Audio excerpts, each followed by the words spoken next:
Are we in a new Cold War? In a recent Kuan School of Public Policy poll, 56% of those who responded said yes. What is a Cold War? Here is a bit of history.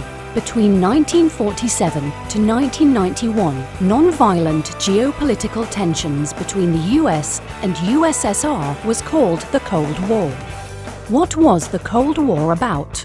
The world's two most prominent powers stood opposed in ideology, military, social, economic, and political goals. But the threat of mutually destructive global nuclear war prevented a conventional warfare between the two powers. So, are we in a new Cold War today? Professor Selina Ho from the Kuan School of Public Policy says no. Professor Ho argues that tension between the US and China is not economic ideology as in the past, but it is more economic rivalry. There's a bigger issue, she says. Professor Ho says a rising and a powerful China is not behaving friendly to the US as expected.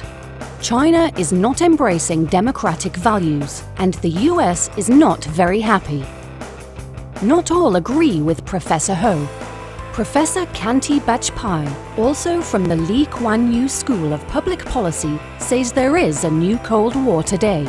He argues there is a rising military rivalry between the two powers, US and China.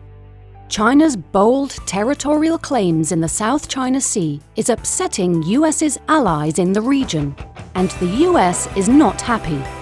There is also the US FNOP, or Freedom of Navigational Opportunities in the South China Sea, as well as US sale of arms to Taiwan, all of which is upsetting China. The US may be superior to China, but China is also very powerful. With no one budging or compromising, Professor Kanti feels that there will be no winners, only losers in this new Cold War. So what do you think? Is there a new Cold War? Share with us your views. Hear more of what the professors have to say in the next discussion video.